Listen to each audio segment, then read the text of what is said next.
మౌన పోరాటం మౌన పోరాటం. అన్నయ్య నన్ను క్షమించన్నయ్య. నేను ఇన్ని రోజులు చాలా అపార్థం చేసుకున్నాను. నేను నిన్నెంతో బాధ పెట్టాను.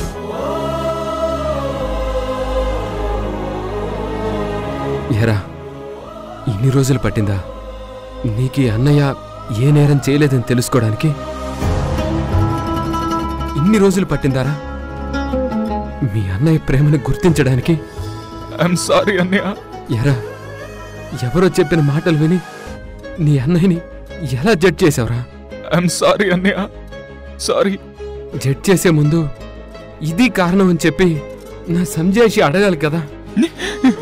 ఐఎమ్ సారీ అన్నయ్య, ఐఎమ్ సారీ.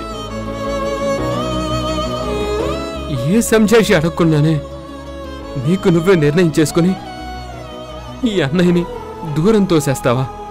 ఐఎమ్ సారీ అన్నయ్య. నీకున్న ప్రేమనంతా ఎలా చంపేసుకున్నావురా? ఐఎమ్ సారీ అన్నయ్య, ప్లీజ్. రే పోరా, నాతో మాట్లాడుకో పోరా. అన్నయ్య అన్నయ్య, ఐఎమ్ సారీ అన్నయ్య, ఐఎమ్ వెరీ వెరీ సారీ అన్నయ్య.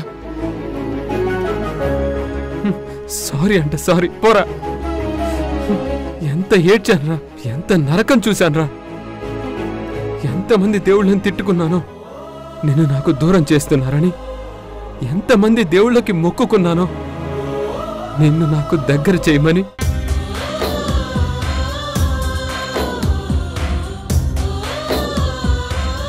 రేయ్, నువ్వు నన్ను ఇంట్లో నుంచి వెళ్ళిపోమన్నావని చచ్చిపోవాలనిపించిందిరా. అన్నయ్య వద్దన్నయ్య, అలా మాట్లాడకన్నయ్య, అలా మాట్లాడకు ప్లీజ్ అన్నయ్య. నేను తట్టుకోలేనన్నయ్య, ప్లీజ్. రేయ్, నిజానికి నువ్వు నాకు దూరమైన రోజు నుంచి నేను మనిషిగా బ్రతికే ఉన్నా, నా మనసు మాత్రం చచ్చిపోయిందిరా. అన్నయ్య అన్నయ్య, ప్లీజ్ అన్నయ్య. ఇదిగో ఇప్పుడు నన్ను ప్రేమగా అన్నయ్య అని పిలిచావు చూడు, ఇప్పుడే నాకు ప్రాణం పోసావురా. రేయ్, ఇంకెప్పుడైనా సరే నువ్వు మాత్రం నాతో మాట్లాడకుండా ఉండకూడదురా.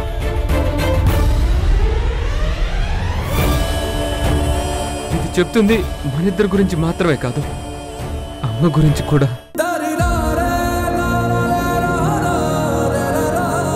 ఎందుకంటే మన ఇద్దరం గొడవ పడితే అమ్మ మనసుకి గాయాలవుతాయిరా. మనం మాట్లాడుకోవడం మానేస్తే అమ్మ మనసు మోగబోతుంది.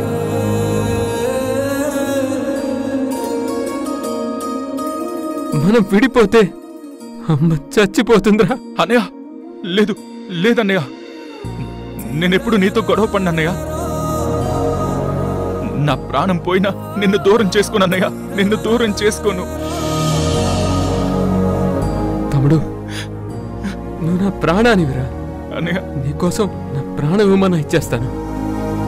నేను క్యాంప్లో ఉన్నప్పుడు నీ వదిన నీలో వచ్చిన మార్పు గురించి ఫోన్లో చెప్పిందిరా.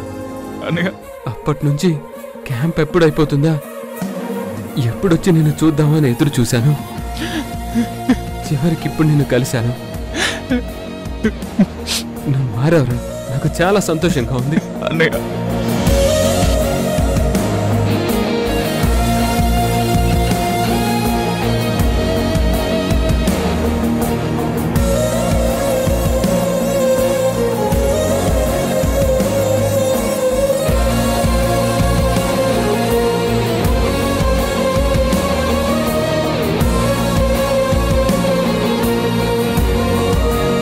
దుర్గ పిల్లల్ని ఎంత ప్రేమగా పెంచింది, ఎంత గొప్పగా పెంచింది. వీళ్ళ మాటలు వింటుంటేనే మనసు ఆనందంతో నిండిపోతోంది. వీళ్ళు దుర్గకి మాత్రమే పిల్లలు కాదు, నాకు పిల్లలే. నాకు మగపిల్లలు లేరు కాబట్టి వీళ్ళిద్దరూ నా కొడుకులనే అనుకుంటాను. దుర్గ ఇప్పుడు నా ఇంట్లో ఉంది. నా కూతుర్ని ఎటూ తన కూతురులా చూసుకుంటుంది. అలాగే నా ఇంట్లో ఉన్న రుద్ర కూడా నా కూతురు లాంటిదే. తనని కూడా దుర్గ మంచిగా మారిస్తే ఎంత బాగుంటుందో. దుర్గా, రుద్రని నయానో భయానో మార్చు దుర్గా. అప్పుడు నాకిద్దరు కొడుకులు, ఇద్దరు కూతుర్లు అవుతారు.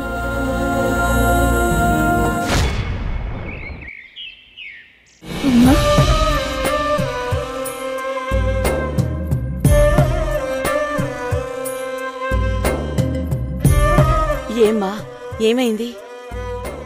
నాకు అర్థం కావట్లేదమ్మా. ఆనందంతో నా గొంతు పూడుకుపోతుంది. నీలో ఇంత ధైర్యం, ఇంత మార్పు. అసలు ఈ జన్మలో మన కష్టాలు తీరవేమో అని అనుకున్నాను. జన్మంతా ఇంతేనేమో అనుకున్నాను. మన కష్టాలు తీర్చడానికి పైనుంచి దేవుడు దిగి రావాలేమో అని అనుకున్నాను. సౌందర్య, కానీ మా అమ్మే కష్టాలన్నీ తీర్చగలదని అస్సలు ఊహించలేదు. అయ్యో, ఈవిడ మీ అమ్మ కాదు సౌందర్య, ఈవిడ దుర్గా.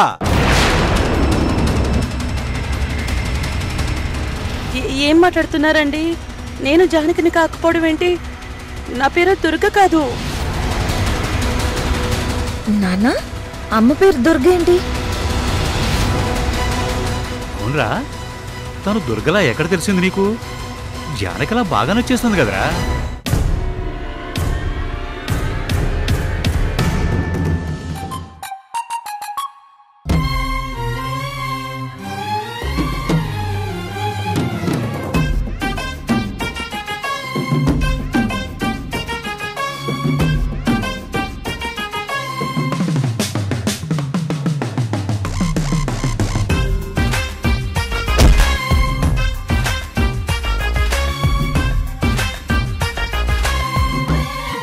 ఈ దుర్గకి కళ్ళు పోయినా కళ్ళున్నట్టు నటిస్తుందనే నా అనుమానం ఇప్పుడే తీర్చేసుకోవాలి.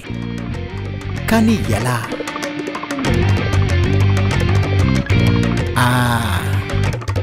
ఇప్పుడా దుర్గ వస్తుంది, వచ్చి ఈ సోఫాలో కూర్చుంటుంది. కళ్ళున్న మనిషి అయితే సోఫా ఎక్కడున్నా వచ్చి సోఫాలోనే కూర్చుంటుంది. కళ్ళు పోయిన మనిషి అయితే కొలతల ప్రకారం ఓ అలవాటు ప్రకారం వచ్చి ఖచ్చితంగా కింద పడుతుంది. ఇప్పుడు సోఫాలు మారిస్తే సరిపోయే. యా,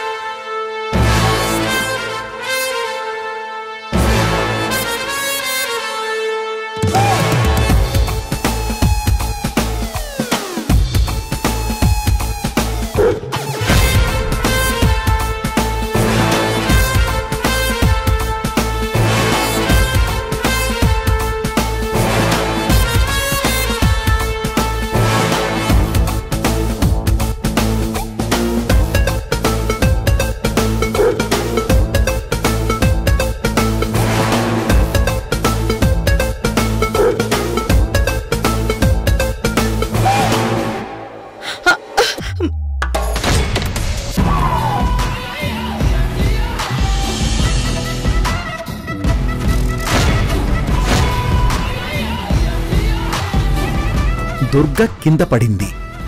నా డౌట్ క్లియర్ అయిపోయింది. అంటే దుర్గకి కళ్ళు కనపడవు. ఇంతకీ కళ్ళు ఎలా పోయినట్టు?